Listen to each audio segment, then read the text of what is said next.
Alright guys, welcome back on the fifth and final installment of this series.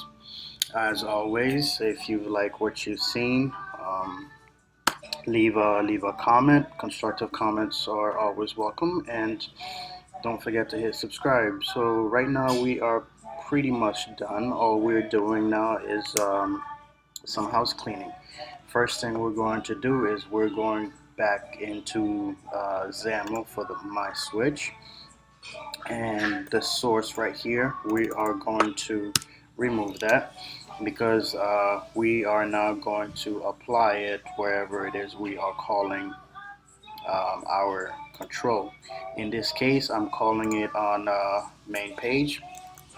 So going to on image is going to be, let me show you, I had them here. On image is going to be switch on. Off image is going to be switch off.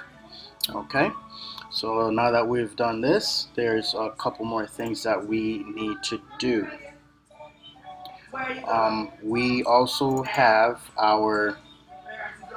We also need to make sure we have a control, so that way have an event handler for this. It is quite simple. The event handler is right here. Let me uncomment it. I had put it in earlier in the video. So once we do that, so what's gonna happen when we click this? Let me save it here, and I'm going to show you how it shows up over here. Here it is, on toggle event, that pops up. Okay, it is an event, and I already had one created, so okay, let's delete that.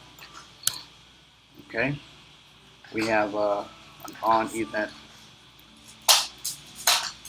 handler. Okay, so now let us go back. Now how are we going to do this? Let us also uncomment this one. So what happens when we click on the image? We're gonna add this to our gesture recognizer.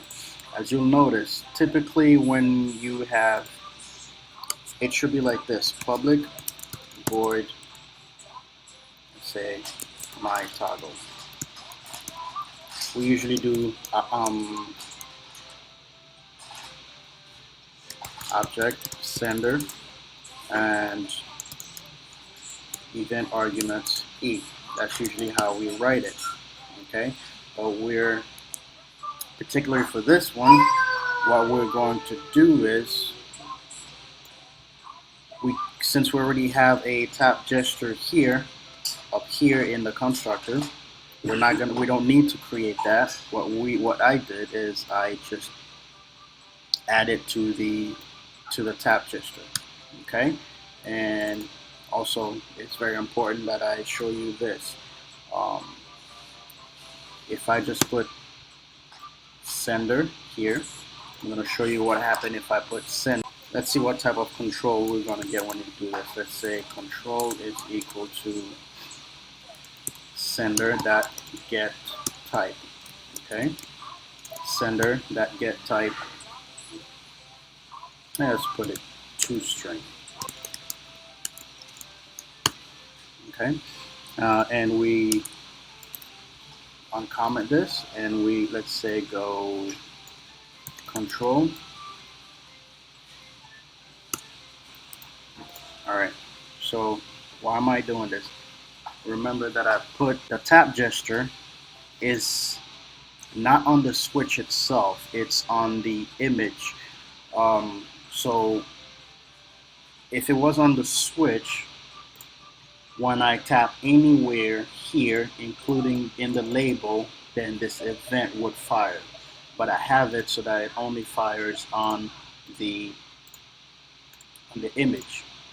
So let me show you what happens when I just put the default S for sender here. Okay, so when I tap on the image, I got, remember the alert that I put here? it's going to tell me what control type fire triggered it. When I tap on the image, it's triggering for image X. But that's not what I want, because image X does not have, or is it image X does not have an is selected property. So how do we change that? We change that easily by, instead of putting the default sender, we type this. So it's not going to be the image, it's going to be the switch itself. And let's run it again and see what happens. Okay, the app loaded. Now when I run it, now it tells me my switch.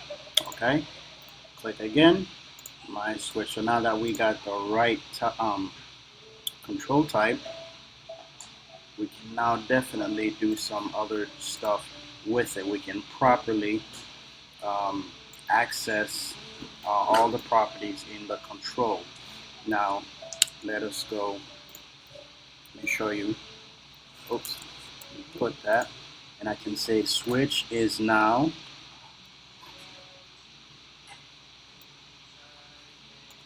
let's say my switch sender, and I can say switch is now control dot is selected. If I play it again, I tap on the image. Now it says switch is now true, and as you notice, it is green. Now if I hit it again, switch is now false.